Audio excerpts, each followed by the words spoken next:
فعل ربك بأصحاب الفيل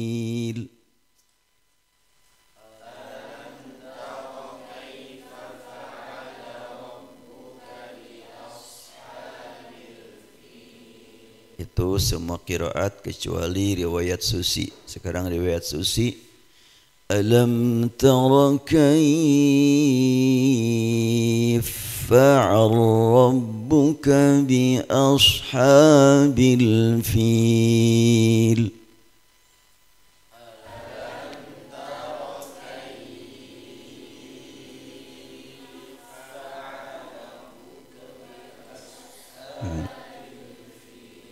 Kenapa volumenya menurun? Jaga keseimbangan volume ini.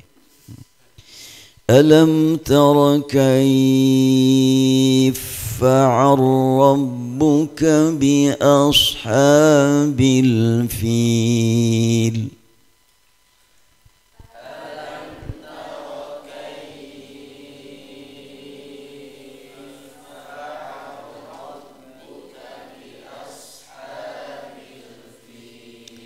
Ada tasdidnya ya. Kaifa ya. Ambil 4 harokat saja. Alam tara kaifa fa'al rabbuka bi ashabil fil.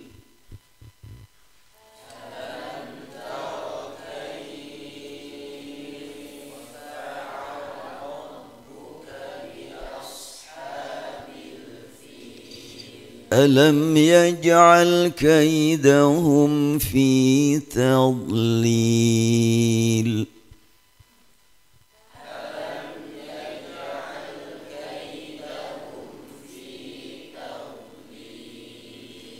ألم يجعل كيدهم في تضليل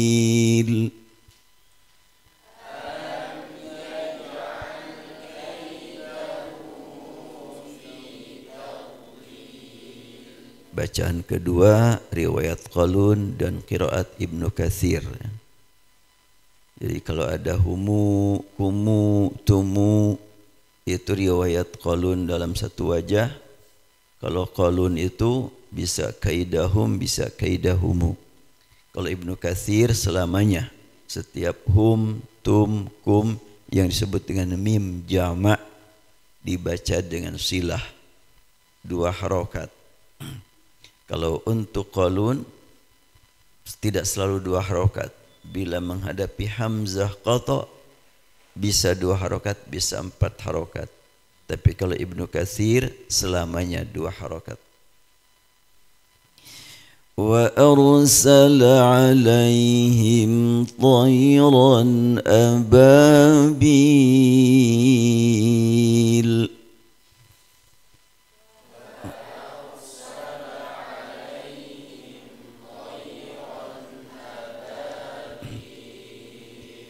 وأرسل عليهم طيرا أبابيل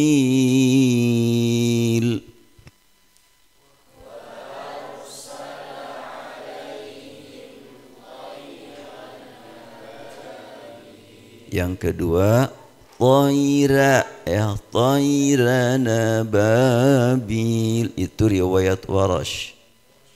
وأرسل عليهم طيرا أبابيل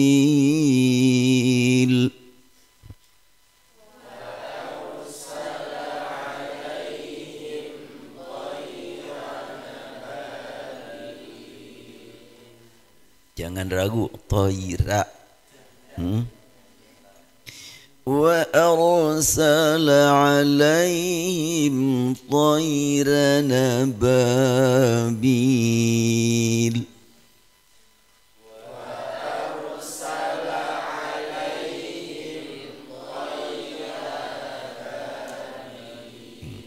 Jadi tayran a harokat a pindah kepada nun ada dalam tayran yang biasa disebut tanwin ya. tapi itu kan suara nun. Sekali lagi riwayat Warash, wa arsala alaihim tayran ababil wa arsala alaihim.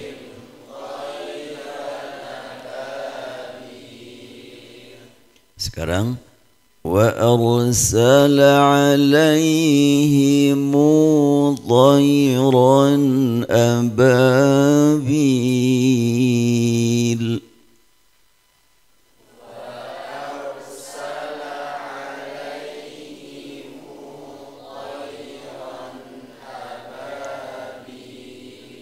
Itu riwayat Qalun dan qiraat Ibnu Katsir. Sekarang masih ada yang belum. Wa arsala alaihim tayran ababil.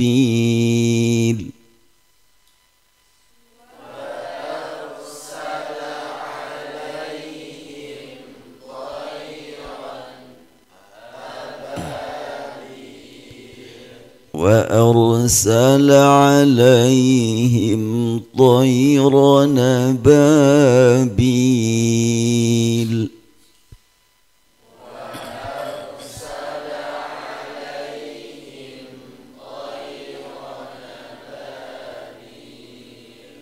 Nah, perbedaannya dengan yang pertama, kalau yang pertama toira nababil, yang barusan toira nababil. Bila dibaca tayran ababil itu qiraat Hamzah. Kalau saktah tayran ababil riwayat Khalaf dari Hamzah. Kalau tayran ababil itu riwayat Warash. Kok bisa seperti itu? Ya nanti juga bisa tahu ya. Belajar insyaallah. Wa arsala alaihim tayran ababil, terus tarmihim ya. Tarmihim bihijaratin min sijil.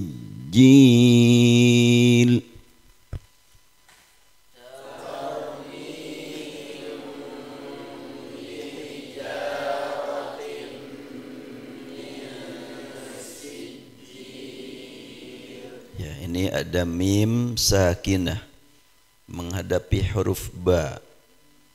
Tarmihim bi biasa disebut ikhfa. Ikhfa itu artinya tersembunyi, ya. Khafiya tersembunyi. Rabbana innaka ta'lamu ma nukhfi, kami sembunyikan. Apa yang tersembunyi? Suara mim. Makanya kita membaca tarmihim. Kalau tarmihim enggak sembunyi, itu jelas amat itu ya. Dan ini belum begitu memasyarakat di negeri Indonesia ini. Membaca ikhfa untuk mim sakinah rata-rata masih izhar, hanya dikasih gunnah.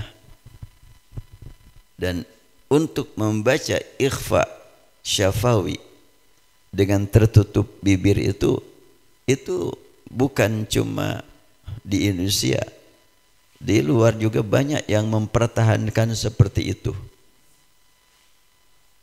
Namun kalau kita perhatikan, kebanyakan ulama yang disebutkan ahlul ada, para praktisi baca Quran, lebih banyak yang menggunakan ikhfa dengan tidak ditutup bibirnya, dibuka sedikit. Tarmihim,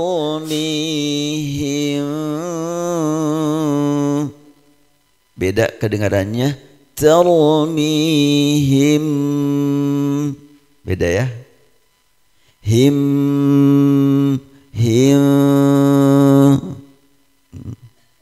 harus dibedakan. ترميهم بحجارة من سجيل. Silahkan. ترميهم بحجارة من سجيل. Jaga keseimbangan gunnah yang satu, kedua dan ketiga. Dan hati-hati sewaktu membaca tarmihim, ikhfa itu tarqiq di situ, jangan tafkhim. Jangan tarmihim bi, itu tafkhim namanya. Enggak ada tafkhim di situ. Menghadapi huruf ba yang tafkhim itu ikhfa, menghadapi huruf shad, huruf tha, huruf la. Khalaqal insana min sha, baru tebal. Min qablik wa ma unzila ilaik min qablik, ya. Ada minkum min qa intaliqu intaliqu. Dan tafkhimnya itu bukan dengan bibir, tapi dengan rongga mulut saja. Tetap bibir terbuka. Intaliqu ila ma kuntum inta, ya, tetap terbuka bibir. Menghadapi ta dengan menghadapi ta dibedakan. Sin dengan shad dibedakan. Kita ulang. Tarmihim bihijaratin min sijil. Silahkan. Tarmihim bihijaratin min sijil. Itu satu riwayat tapi meliputi beberapa riwayat. Yang berikutnya tarmihimu bihijaratin min sijil.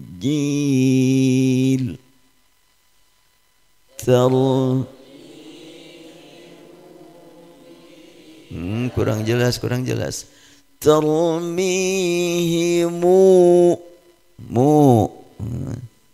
riwayat siapa tadi? Qalun dan Ibnu Katsir dengan dua riwayat. Qalun itu satu riwayat, Ibnu Katsir imam qiraat, dua riwayat Bazi dan Qunbul, ya. Tarmihimu bihijaratin min sijil. Ya.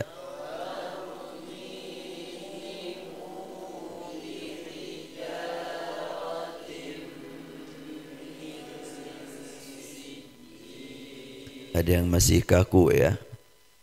Tarmihimu mu, jangan tarmihimu. Barusan ada yang begitu tuh. Lanjut langsung. Tarmihimu bihijaratin min sijil. Tarmihimu bihijaratin min sijil. Faja'alahum ka'asfin ma'kul.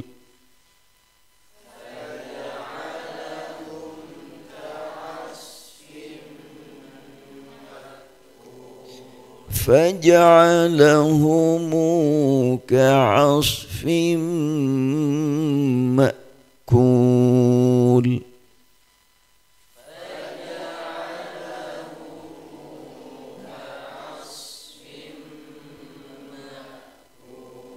فجعلهم كعصف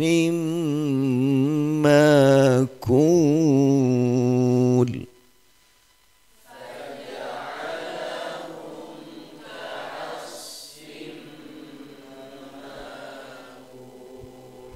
ya. Surat Al-Fil menjelaskan tentang hakikat persatuan umat Islam. Dari mana kita pahami seperti itu? Surat Al-Fil diawali dengan pertanyaan alam tara. Tidakkah kau perhatikan, tidakkah kau kaji, teliti?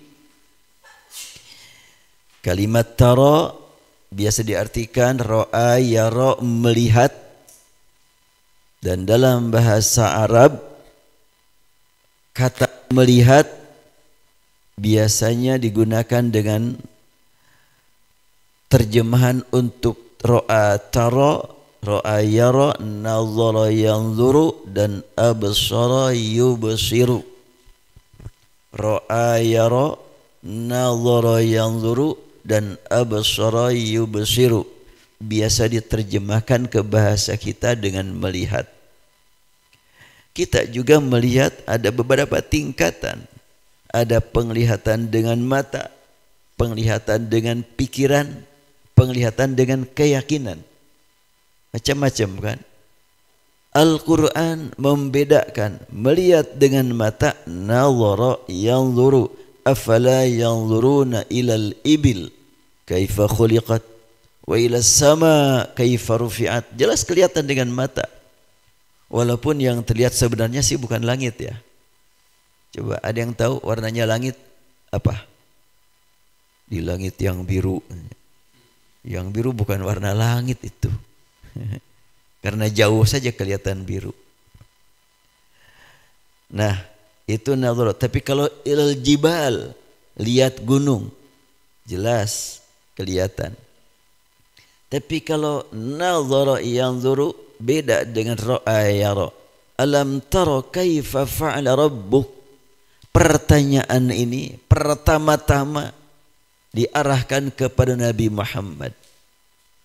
Tidakkah engkau lihat wahai Muhammad apa yang Allah kehendaki, Allah timpakan terhadap para pemberontak Ka'bah yang menggunakan kendaraan gajah, ashabil fil. Kaifa fa'ala rabbuk, apa yang dilakukan, apa yang ditimpakan Rabbmu kepada ashabil fil.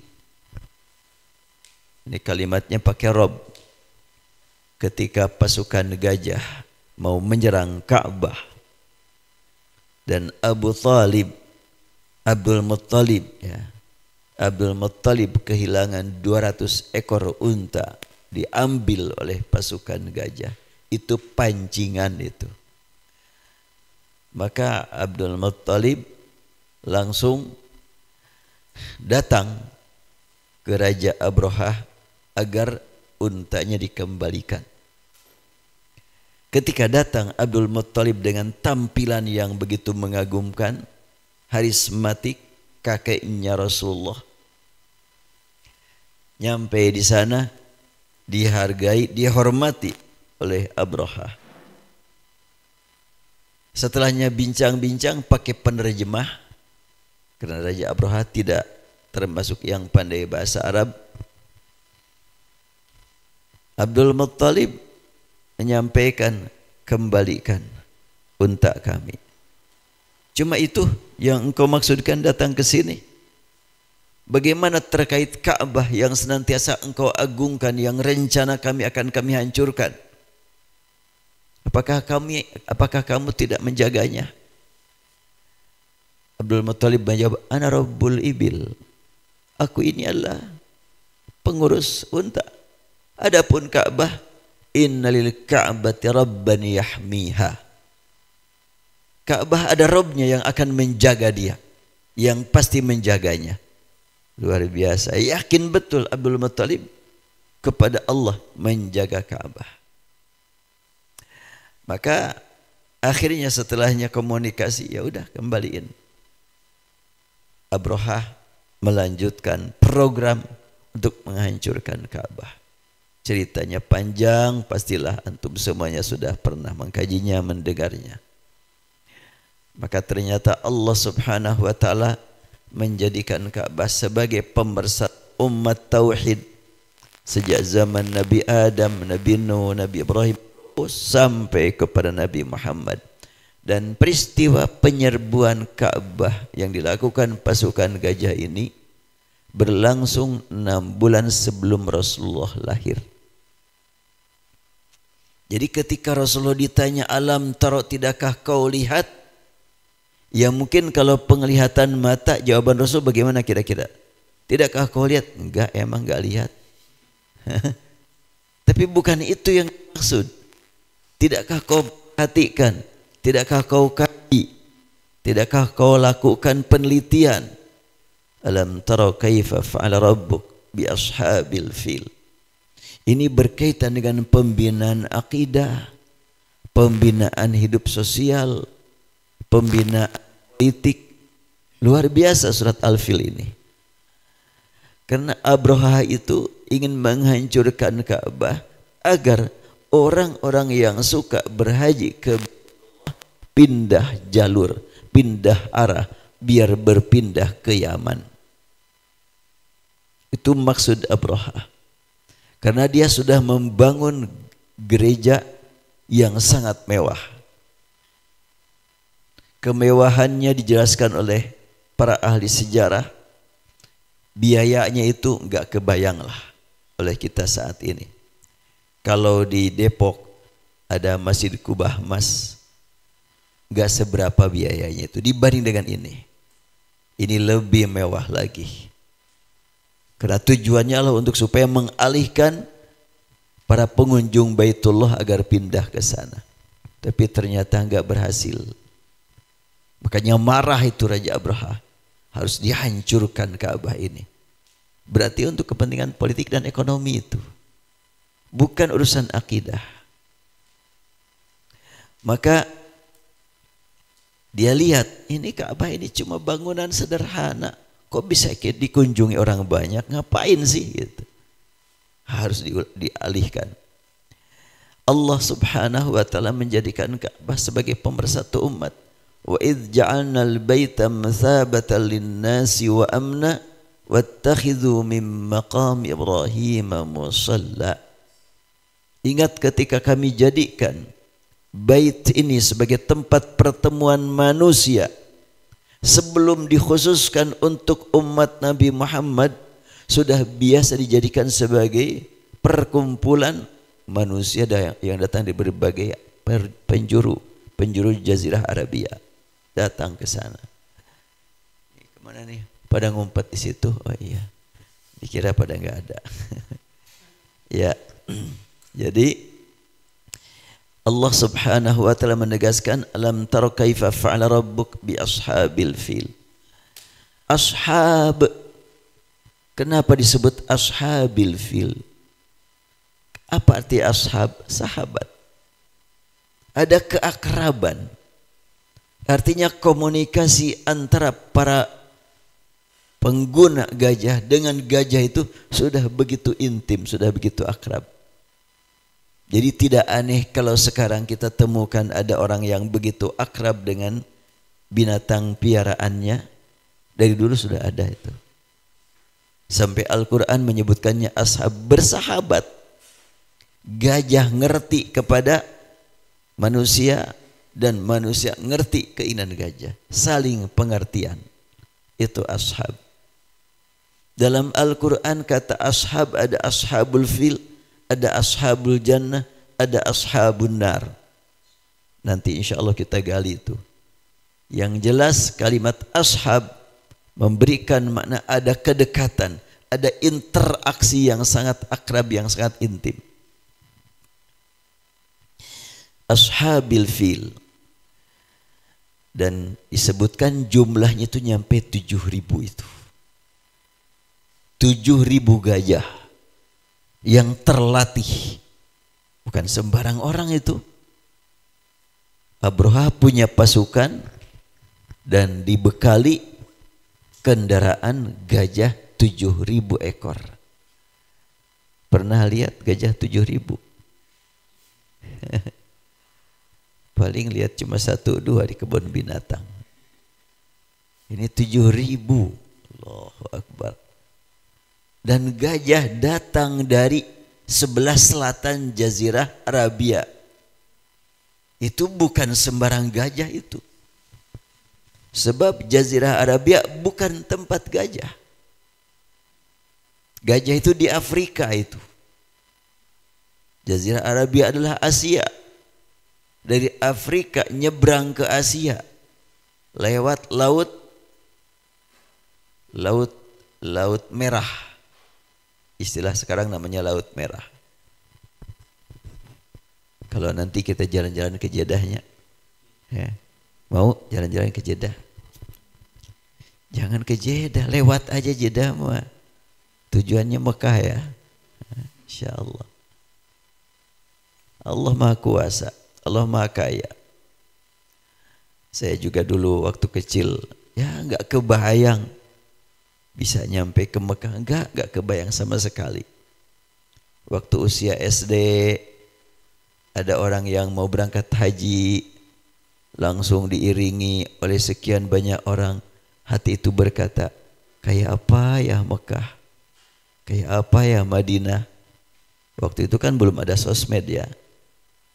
Belum ada YouTube. Hanya berita-berita saja. Paling ada gambar, lukisan. Seperti apa Ka'bah. Ya Allah takdirkan saya bisa mendapatkan nikmat ke sana. Pertama kali saya ke Mekah tahun 84. Udah pada lahir belum? Jangan-jangan orang tuanya juga belum lahir. Ya, 40 tahun yang lalu. Jadi 40 tahun yang lalu saya pertama kali ke Mekah. Nah, ashabil fil, para sahabat gajah, menggambarkan tentang betapa akrabnya pasukan gajah dengan gajahnya. Mereka menyerang ke sana. Apa yang mereka alami? Alam yaj'al kaidahum fi tadlil. Kalimat alam taro, kata kerja sekarang. Ro'a yara. Alam yaj'al kaidahum fi tadlil. Tidakkah Allah jadikan makar mereka, tipu daya mereka fi tadlil, dalam penyesatan, bukan dalam kesesatan lagi, penyesatan. Kalau kesesatan dolal atau dolalah, kalau tadlil penyesatan. Tidakkah Rabbmu menjadikan kaidahum, tipu daya mereka, dalam penyesatan? Mereka melakukan tipu daya, ingin supaya masyarakat yang selalu datang ke Ka'bah beralih ke Yaman. Ternyata upaya tersebut menyesatkan dirinya dan menyesatkan orang lain. Fi tadlil. Bingung sampai saat ini. Orang yang ingin menghancurkan Ka'bah secara status, mereka bingung sampai saat ini. Secara fisik dulu Allah buktikan enggak mungkin. Ketika orang-orang yang membenci agama tauhid ingin mengalihkan perhatian mereka supaya keluar dari tauhid dengan berjuang untuk menghancurkan Ka'bah, maka yang terjadi, para penghancur lebih duluan hancur. Karena Ka'bah tidak bisa dihancurkan secara fisiknya, maka upaya mereka saat ini mengarah kepada penghancuran fungsinya. Apa fungsi Ka'bah? Pemersatu umat. Dari sejak zaman dulu sampai saat ini, pemersatu umat. Dari Indonesia ditanamkan doktrin, hati-hati ya di Mekah, di Madinah, di situ ulamanya Wahabi. Itu adalah upaya pihak luar ingin memecah belah umat. Nyampe di sana, terdengar iqamah, azan iqamah, mereka langsung bermakmum tanpa ada lagi keraguan. Ini imamnya Wahabi yang disebut-sebut di Bandung atau di Surabaya atau di mana. Enggak ada kalimat itu. Semuanya bermakmum. Hilang sudah pemikiran-pemikiran dari Indonesia tentang adanya Wahabi, adanya ahli bid'ah. Di sana bertemu, sholat, ruku, sujud, sama-sama bermakmum kepada seorang imam yang Allah angkat melalui lisan raja. Allah yang mengangkat Syekh Sudes melalui raja di sana. Allah yang mengangkat Syekh Bandar melalui lisan para pemimpin sana. Sekian banyak imam-imam yang di Mekah, di Madinah bertugas bergiliran. Waktu saya bertanya tahun berapa ya? Tahun 2012-an. 2012, 2013 saya masih 2014 masih sering membawa jamaah dai, umroh dai ke sana. Saya nanya kepada salah seorang ulama di Madinah, berapa jumlah imam Haram dan Madinah? Waktu itu jumlah keseluruhan ada 29 ulama bergiliran. Dan waktu itu pemimpinnya Raisul A'immah, Raisul A'immatil Haramain adalah Syekh Sudes. Sampai sekarang kalian masih beliau. Syekh Abdurrahman As-Sudais masih sekarang. Beliau adalah profesor doktor ahli syariah, fikih, usul fikih. Beliau satu generasi, cuma lebih duluan dapat doktornya dengan Profesor Doktor Agil, mantan agama itu siapa lupa lagi.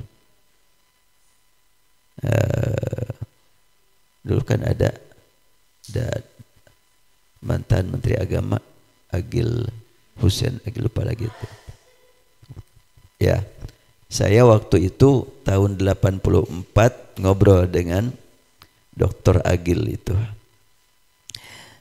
Ketika saya lihat di masjid atau melalui televisi, Syekh Sudes sedang jadi imam, dia cerita ke saya, Dr. Agil itu, ya ini sudah duluan sukses, sudah dapat doktor, saya masih proses nih. Waktu itu dia belum doktor, dia lebih duluan, itu teman saya katanya, satu angkatan, satu generasi.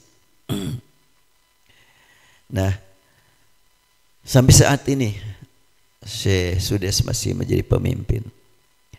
Ketika sampai di sana, walaupun dari sini tanamkan kebencian, bahkan sampai saat ini masih ada ceramah-ceramah menjelek-jelekan ulama Saudi.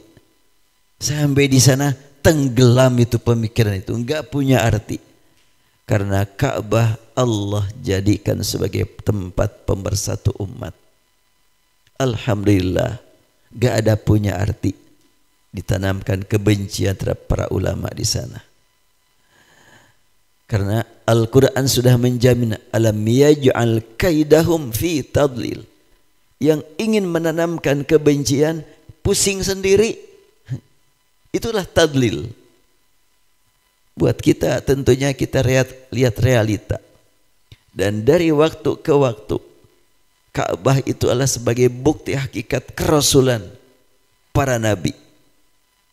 Nabi Ibrahim sebagai yang meletakkan fondasi, wa idh yarfa'u Ibrahimul qawa'ida minal baiti wa Ismail Rabbana taqabbal minna innaka antas sami'ul alim.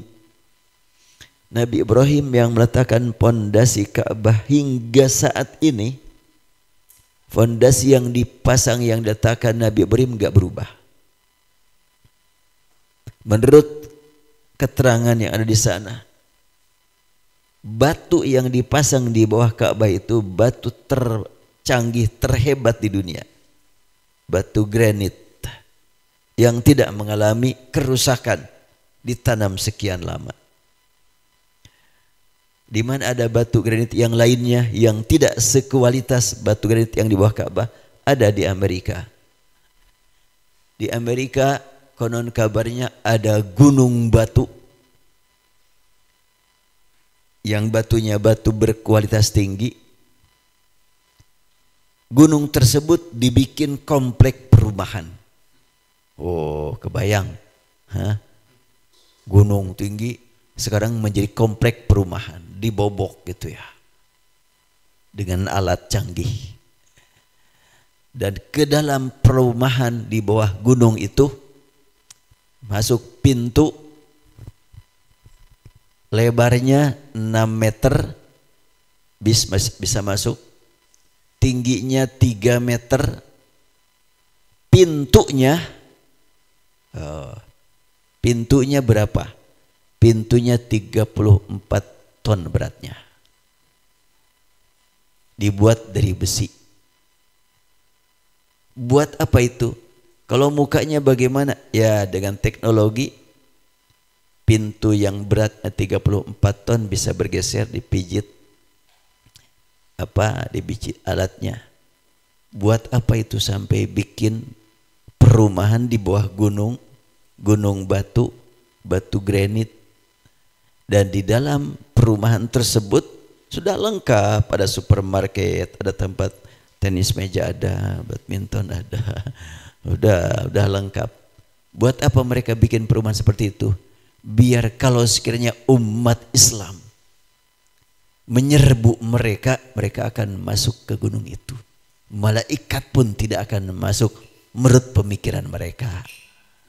Jadi menjaga agar malaikat tidak bisa masuk, dibikin pintu setebal 3 meter. Pintunya setebal 3 meter. Dibuat dari besi. Ini dari siapa saya cerita ini? Dari Profesor Dr. Jerry DeGray. Orang Amerika asli. Saya baca buku dia. Saya ketemu dia di Masjid Istiqomah Bandung. Jadi ini bukan cenahnya. bukan cenah, saya ngobrol dengan dia langsung kok. Profesor Dr. Jerry DeGray. Dia pernah menjadi pilot ya pesawat Saudi. Setelahnya dia masuk Islam. Dulu dia non muslim, orang Amerika asli. Kemudian dia masuk Islam, pernah menjadi pilot di Saudi, dan belakangan dia nulis buku. Memang saya ngerti gitu bahasa dia? Ya enggak lah. Kok bisa nerangkan? Kan bukunya bahasa Indonesia. Kok dia tahu bahasa Indonesia? Kan isinya orang Garut. Iya, isinya orang Garut. Coba. Gak ada yang kena ya? Itu Profesor Dr. Jerry DeGray itu ya. Pernah saya bersama beliau ngobrol sebagai sama-sama pembicara di Masjid Istiqomah. Ya, kembali lagi kepada surat Al-Fil. Alam tara kaifa fa'ala rabbuka bi ashabil fil? Alam yaj'al kaidahum fi tadlil. Tidakkah Rabbmu menjadikan tipu daya mereka, program mereka dalam penyesatan? Fi tadlil, fi itu tenggelam ya di dalam. Kemana-mana menyesatkan semuanya. Menyesatkan mereka dan menyesatkan orang-orang yang memang satu pemikiran dengan mereka sampai saat ini. Jadi upaya dulu orang-orang yang punya niat ingin menghancurkan Ka'bah, mereka bingung sendiri. Sampai saat ini orang yang ingin menghancurkan umat Islam bingung sendiri. Kok umat Islam semakin meningkat saja jumlahnya, persatuannya semakin mengagumkan. Bahkan sekarang ini banyak jamaah yang sudah menyusun program ingin rapat, ingin pertemuan besar setiap saat selama 1 bulan di Masjidil Haram selama Ramadan. Maksudnya banyak orang yang mau iktikaf saat ini. Sudah dari sejak sekarang diprogram oleh para travel. Program iktikaf di Masjidil Haram dan di Masjid Nabawi. Semakin hebat saja, semakin banyak saja pengunjung. Gak ada artinya orang yang ingin mengadu domba umat Islam, gak ada artinya. Kita katakan seperti ini dan diharap antum menyampaikan kepada sekian banyak umat nanti. Kita tidak punya arti gitu. Ikut-ikutan membenci kaum muslimin yang ada di sana. Sampai di sana kita tenggelam dalam persatuan. Alam yaj'al kaidahum fi tadlil. hanya bingung sendiri. Wa arsala alaihim tayran ababil. Dialami secara historis, orang-orang yang ingin menghancurkan Ka'bah dulu secara fisiknya dihantam dengan tayran ababil, dengan burung yang disebut dengan burung ababil. Pernah melihat burung ababil di mana? Tampilannya kayak apa burung ababil? Gak ada yang tahu. Dan namanya ini abadi.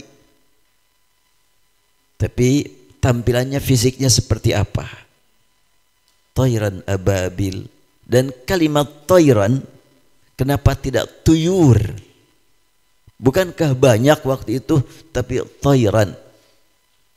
Ini saya ingatkan kembali dalam bahasa Arab, bahasa Quran, bahasa hadis. Kalau satu nama, satu ya, pakai tanwin itu umum. Satu masjid, seseorang itu umum.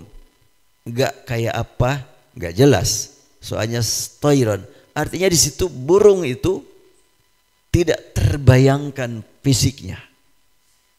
Allah tegaskan alam yaj'al kaidum fi tadlil wa arsala alaihim tayran. Berarti jenisnya yang disebut, bukan jumlahnya. Jenis burungnya tayran ababil. Saat ini apa makna tayran itu? Kekuatan yang tidak terjangkau akal manusia. Yang memelihara Ka'bah itu Allah Subhanahu wa taala dengan menggunakan kekuatan yang tidak terjangkau oleh manusia. Sampai saat ini tidak ada pesawat yang bisa melewati ke atas Ka'bah. Gak berani. Dan menurut para ahli, wallahu alam, bukan ahli saya ini. Jadi ketika sekian banyak ahli melihat alam raya, ternyata di atas Ka'bah itu adalah suasananya atau wilayah yang tidak bisa dilalui yang lainnya. Burung bisa lewat, wallahu alam ya, saya tidak pernah lihat juga sih. Burung yang mengelilinginya biasa sering, tapi ke situ enggak. Dan Al-Masjidil Haram kan terbuka ya.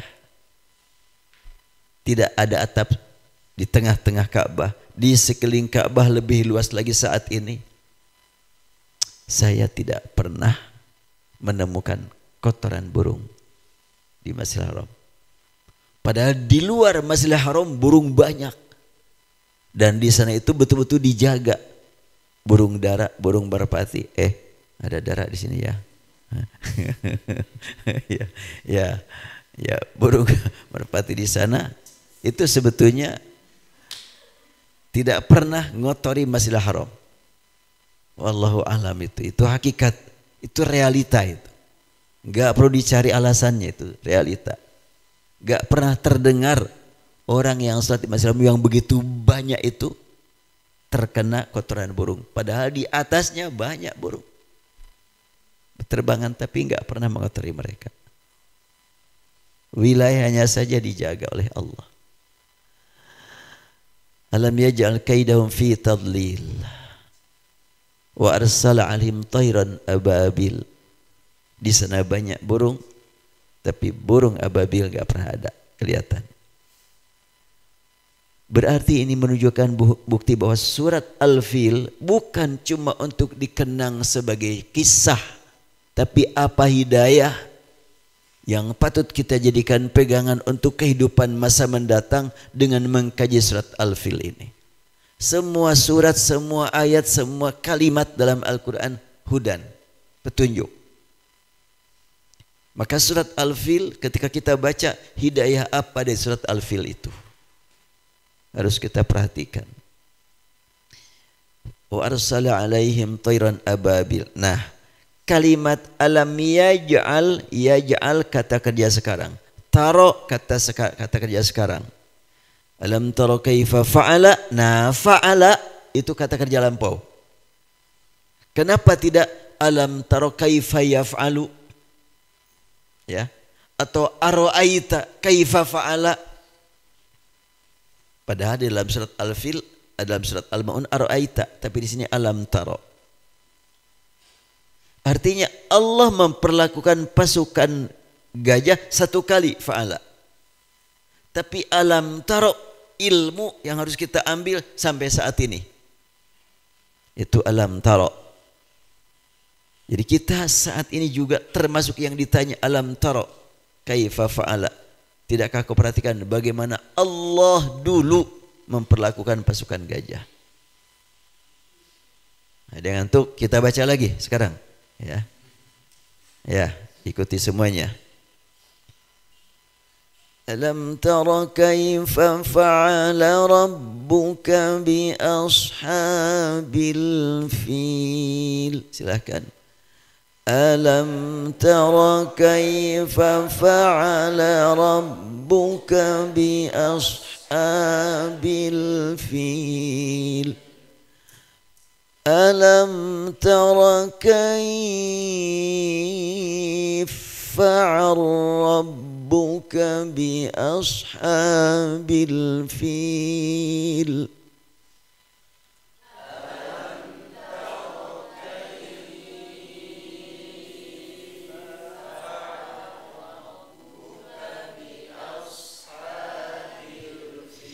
ألم تر كيف فعل ربك بأصحاب الفيل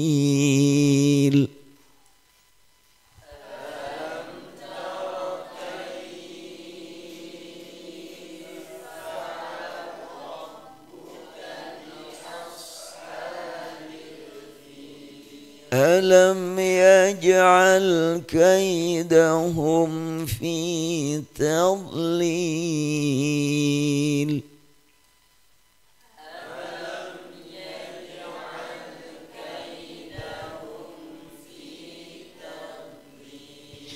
ألم يجعل كيدهم في تضليل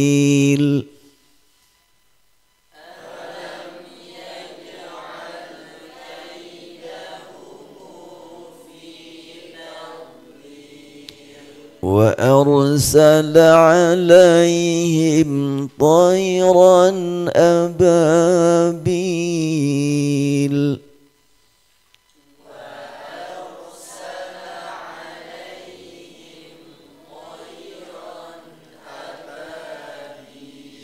وأرسل عليهم طيرا أبابيل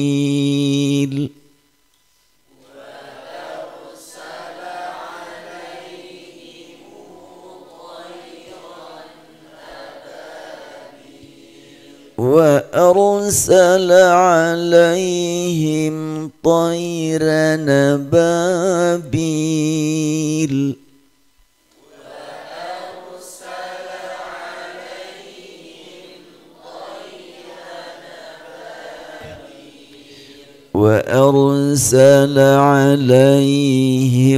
وأرسل عليهم طيرا أبابيل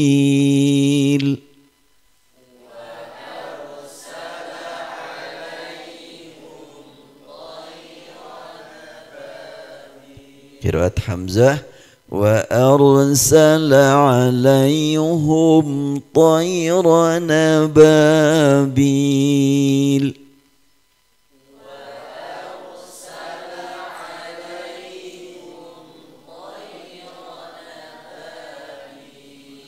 Nah, untuk alaihim, ilaihim semua bacaan dari awal sampai akhir dalam Al-Quran Hamzah dengan baca alaihum. Asy-Syatibi menyebutkan alaihim, ilaihim, hamzatun wa ladaihimu, ya. Itu dibacanya bidhammin dengan dhammah, bidhammil ha'i, ya. Alaihim, alaihum, ladaihum, ilaihum, ya. وأرسل عليهم طيرا أبابيل. Diulang. وأرسل عليهم طيرا أبابيل. Itu Hamzah meliputi Khalaf dan Khalad. Dan untuk Khalaf ada dua. وأرسل عليهم طيرا أبابيل. وأرسل عليهم طيرا أبابيل ترميهم بحجارة من سجيل.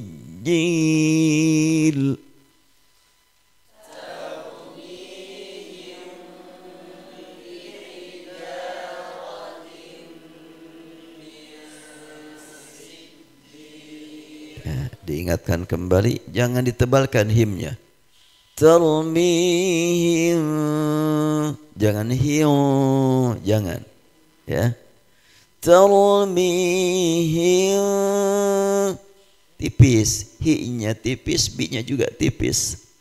Tarmihim bihijaratin min sijil. ترميهم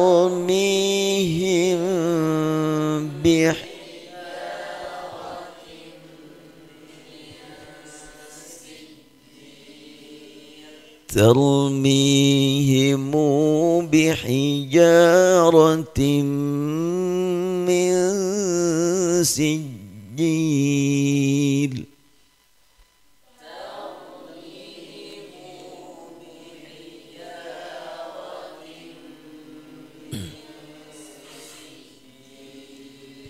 فجعلهم كعصف مأكول.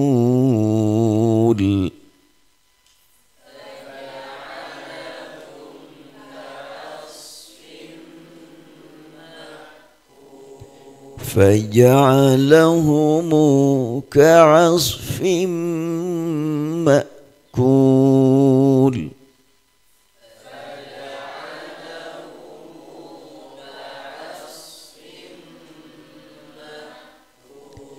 فجعلهم كعصف ماكول.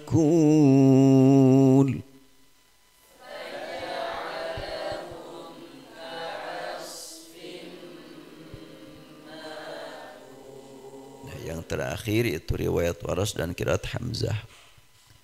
Baik, sedikit lagi. Tarmihim bihijaratin min sijil. Burung diutus oleh Allah untuk melempari pasukan gajah dengan menggunakan hijarah min sijil. Sijilnya itu sendiri sampai saat ini masih masalah gaib. Karena yang dimaksud dengan hijarah disebutkan dalam tafsir, yang dibawa oleh burung itu tangan kakinya, pakai tangan kaki enggak burung? Atau kaki saja? Hah? Baik, kaki burung dua-duanya itu membawa hijarah. Dan hijarah tersebut ketika sudah mereka lemparkan, itu membakar dan memakan gajah, memakan manusia. Sehingga mereka setelahnya terkena hijarah yang dilemparkan burung, maka badan mereka, gajah mereka ka'asfim ma'kul, kayak daun yang dimakan ulat, bolong-bolong semuanya. Tidak terbayangkan, itu di luar jangkauan akal. Karena itu urusan penjagaan Ka'bah bukan urusan akal. Memelihara persatuan umat Islam bukan urusan akal. Sehebat bagaimanapun teknologi yang begitu canggih untuk mecah belah umat Islam, Allah yang menjaga persatuannya bukan dengan media sosial, bukan dengan organisasi. Beberapa waktu yang lalu sempat Masjidil Haram dikosongkan sekian lama. Sehingga seakan-akan umat Islam pecah. Ketika boleh sholat jaraknya sampai 2 meteran. Berhasil enggak? Sekarang persatuannya lebih akrab lagi. Lebih kuat lagi. Sebelum tahun 2020 Masjidil Haram padat, tapi tidak sepadat setelahnya tahun 2023. Bulan Ramadan 2023 itu padatnya melebihi daripada sebelum 2019. Kan disebutnya juga COVID-19 ya, COVID-19 ya. Luar biasa. Allah Subhanahu wa taala membuktikan hakikat kekuasaannya. Saya dalam tulisan buku jilid 5 surat Al-Maidah saya bahas itu. Karena waktu saya nulis surat Al-Maidah masa yang disebut dengan pandemi. Saya tulis itu nggak tahu ayat berapalah tentang menjaga kesehatan.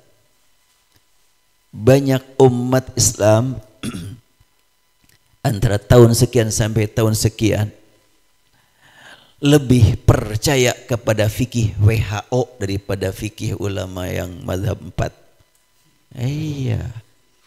Dari mana itu sholat harus jarak sampai 1 meter bahkan 2 meter. Itu bukan fikih madhab.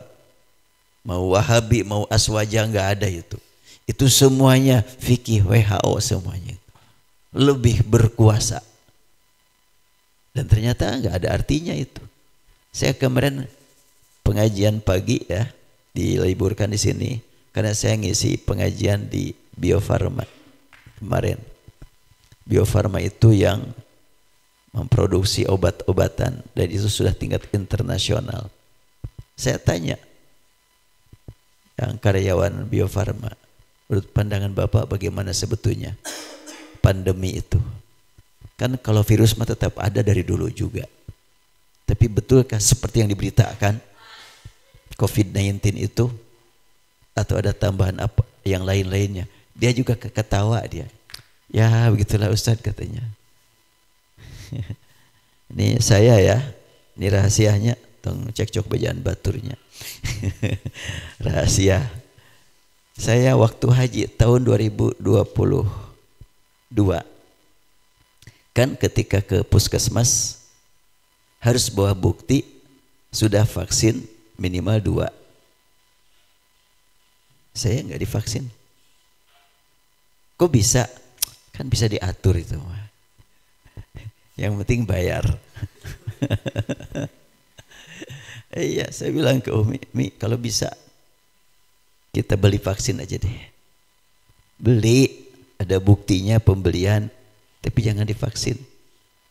Saya saya termasuk yang tidak percaya kepada vaksin itu. Benar enggak itu? Kenapa tidak percaya? Bukan tidak percaya ada virus. Itu jelas dari dulu juga, sejak sebelum corona virus mah dari dulu juga ada kan. Tapi ketika ditampilkan dari Cina, oh orang berjatuhan pada pakai APD berjatuhan, tergeletak di mana-mana. Tapi Allah perlihatkan di Amerika ada peristiwa pembunuhan orang berkulit hitam dan demo terus-terusan kan. Waktu demo dan itu sedang tegang-tegangnya COVID-19. Di sana demo berdekatan tanpa masker, gak ada yang berjatuhan. Ah, ini mulai saya waktu itu. Ah, ini permainan ini. Saya sholat jadi khutib Jumat di beberapa masjid di Bandung. Saya sudah merencanakan sekarang akan membahas tema ini. Pas lihat jamaah 2 meteran, aduh ini apa-apaan. Sholat Jumat jaraknya 2 meteran. Dan itu salah satu masjid di kampus di Bandung. Akhirnya saya langsung ganti tema. Asalnya tema yang lain, waktu itu langsung kita ini sedang diuji, saya bilang. Rasul menegaskan, suddul faraj La tada'u lisyaitani faraja. Rapatkan barisan.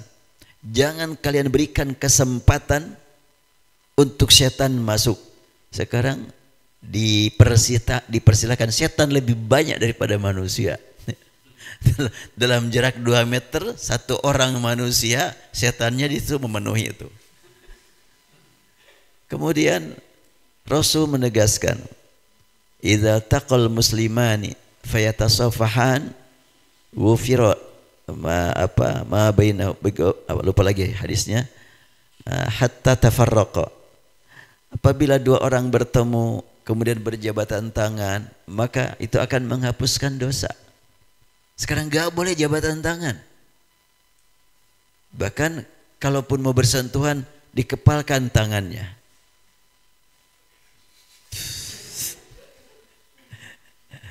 Saya waktu masa pandemi ini, ya yang waktu itu sudah pada gak ada ya, sudah pada pulang. Masa pandemi kan saya biasa olahraga renang. Waktu itu kolam renang ditutup. Udah akhirnya jalan Sumarekon. Jalan gitu. Pakai masker, ketika ada orang di depan akan bertemu saya pakai masker. Ketika tidak ada, buka. Atau jalan kaki pakai masker, sesek napas. Olahraga gimana? Hanya saya buka, ketika ada orang lewat, bertemu saya tutup. Menghargai orang. Tapi banyak orang yang kena juga, lihat mata saya kena juga. Ketika bertemu, Pak Ustadz, Assalamualaikum. Mau jabatan tangan kan saya pakai begini, saya ambil aja tangannya. Apa-apaan ini, jabatan tangan pakai kepalan tangan. Saya langsung aja, kaget mungkin mereka juga. Saya mah nggak mau pakai begini, nggak mau, langsung aja ambil tangannya. Ya. Kemudian datang tamu ke sini, itu masa pandemi, maskernya sampai 2 lapis. Karena ada keperluan, ya kita sambut. Saya sambut di luar, ya di ruang tamu, ya saya emang nggak pakai masker. Ngobrol, ini udah saya bahas. Saya bilang saya sejak awal pakai masker itu ketika di dalam kondisi yang mungkin bisa mengganggu perasaan orang. Bila saya tidak pakai, saya baru pakai. Kalau tidak mengganggu, nggak saya pakai. Ngisi pengajian di Masjid Istiqomah. Berangkat dari sini, naik mobil, saya bawa masker tidak dipakai. Turun dari mobil, naik ke masjid, saya pakai. Sudah masuk masjid, saya buka. Kenapa saya pakai? Dari mobil ke masjid, kalau pemanya ada orang yang membuat mereka atau mereka buruk sangka kepada saya atau apa, ya udah saya tutup. Tapi setelahnya masuk ke mihrab, ruang DKM, di situ nggak ada yang pakai masker, saya juga enggak. Ketika saya ceramah di Masjid Istiqomah, khutbah Jumat, ceramah, saya enggak pernah pakai masker. Lagi sehat kok. Yang perlu pakai masker itu yang sakit. Saya lagi sehat, nggak usah. Udah, saya biasa aja. Makanya waktu itu saya di Masjid Istiqomah, saya ceramah. Bapak-bapak, ibu-ibu, kita ini sedang berada di masjid. Semua makhluk alam raya ini zikir, bertasbih. Virus corona yang masuk Masjid Istiqomah gak akan mengganggu. Dia juga zikir, dia juga bertasbih.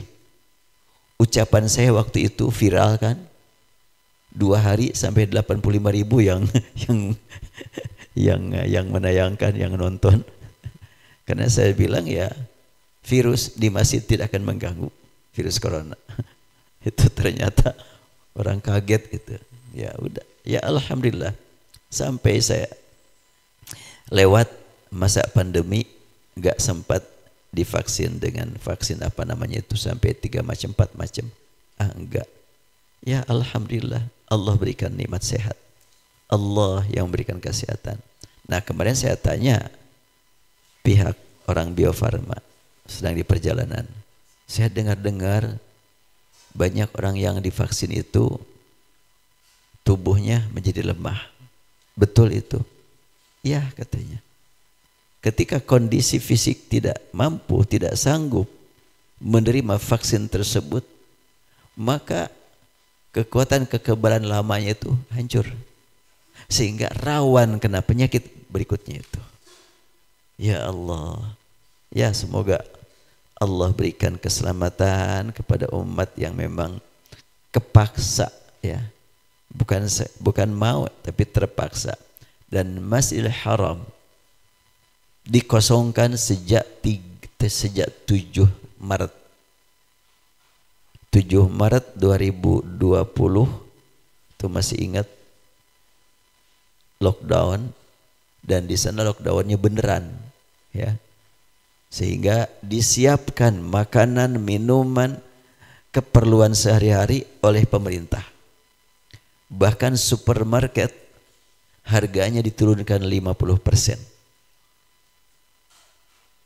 Dan ternyata karena anak saya di sana, mantu saya di sana, selama pandemi jalan-jalan itu penuh dengan sembako, gak ada yang ngambil, mereka pada cukup.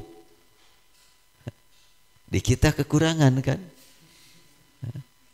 Di sana itu sampai mau membagi sembako gak ada yang nerima. Akhirnya udah simpan di jalanan. Ada yang ngambil atau enggak terserah mereka. Jadi disiapkan betul di sana. Kenapa Saudi mengambil resiko seperti itu? Saudi secara politis harus menjaga komunikasi politik internasional. Kalau tidak melakukan lockdown, tidak dihentikan umroh dan haji, dan kehidupan sehari-hari ibadah sholat di Masjidil Haram begitu padat, setiap habis sholat fardu di sana suka ada sholat jenazah, selalu ada yang meninggal. Ya ratusan ribu kumpul di sana, bahkan jutaan. Pastilah setiap hari ada yang meninggal. Makanya selalu sholat jenazah. Kalau sekiranya tidak menghentikan aktivitas tawaf di sana dan dilanjut terus, akan menjadi sasaran pihak WHO. Harus dihentikan Ka'bah, harus dihentikan fungsinya karena ini menjadi penyebar virus, bisa begitu. Maka dihentikan total sementara waktu. Tapi setelah itu Saudi negara pertama yang membebaskan para pengunjung ke sana.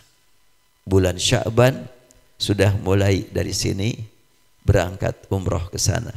Makdis termasuk memberangkatkan jamaah. Di sana sudah bebas, tapi di Jakarta yang masih tidak bebas. Ini rahasianya. Tong cekcok bejaan baturnya. Ya, ketika kita memberangkatkan jamaah, nyampe di Jakarta di karantina, kemudian diperiksa. Kalau jamaah 45 orang itu diprogram minimal 10 orang positif. Periksa, akhirnya sudah dinyatakan di apa namanya tuh, pakai ini atau ke sini tuh, lupa lagi istilahnya, di swab ya, di swab langsung diumumkan positif 10 orang, fulan. Berarti akan ditinggalkan 10 orang tidak berangkat. Itu permainan. Langsung dihubungi, boleh enggak ada upaya lain gimana supaya bebas bisa berangkat? Ya bayar sekian, bayar per orang 2 juta. Itulah tanggung jawab travel, 2 juta dia bayar. Udah jadi negatif semuanya. Kan anehnya. Bisnis. Saya kemarin ngobrol dengan orang Bio Farma. Pandemi kemarin itu buat WHO itu adalah menjadi gudang duit. Ya, dapat keuntungan besar itu. Ya kayak begitulah. Tapi walaupun itu dilakukan, tidak ada pengaruhnya buat persatuan umat Islam. Sekarang umat Islam semakin hebat melaksanakan ibadah di Masjidil Haram. Karena Allah sudah menjelaskan, alam yaj'al kaidahum fi tadlil. Membuat mereka semakin bingung. Upaya-upaya ingin menghilangkan fungsi Ka'bah semakin membuat mereka bingung dari waktu ke waktu. Ini adalah tadabbur ya, tadabbur surat Al-Fil. Udah cukup. Insyaallah lain kesempatan kita lanjutkan lagi. Dan besok hari Sabtu ya, mudah-mudahan besok Sabtu keberapa? Keempat, ketiga. Oh, sekarang tanggal 17. Sabtu keberapa besok? Ini nggak bisa ngitung sih. Ya, Sabtu ketiga ya. Baik. Insyaallah besok mungkin saya ingin melanjutkan daurah sajalah untuk sementara ini. Saya ingin supaya bacaan Al-Quran antum sebelum ya terjun di masyarakat, saya tidak mau bilang sebelum antum selesai, enggak selesai yang namanya ngaji, tapi pindah tempat, di sini menghafal, di sini setoran, di sini banyak mendengar. Nanti setelahnya antum di rumah tempat masing-masing lebih sering didengar ketimbang mendengar. Hati-hati ya. Jangan sampai ketika banyak waktu untuk didengar, jangan lupa tetap harus mendengar. Di sini belajar menjadi pembicara yang baik, jangan lupa tetap menjadi pendengar yang baik. Menjadi pendengar yang baik ternyata perlu belajar juga ya. Tidak hanya menjadi pembicara yang baik, menjadi pendengar yang baik juga perlu belajar. Makanya di sini antum belajar terus menjadi pendengar yang baik. Subhanakallahumma bihamdik nasyhadu an la ilaha illa anta nastaghfiruka wa natubu ilaika. Rabbana atina fid dunya hasanah wa fil akhirati hasanah wa qina adzabannar. Walhamdulillahi rabbil alamin. Assalamualaikum warahmatullahi wabarakatuh.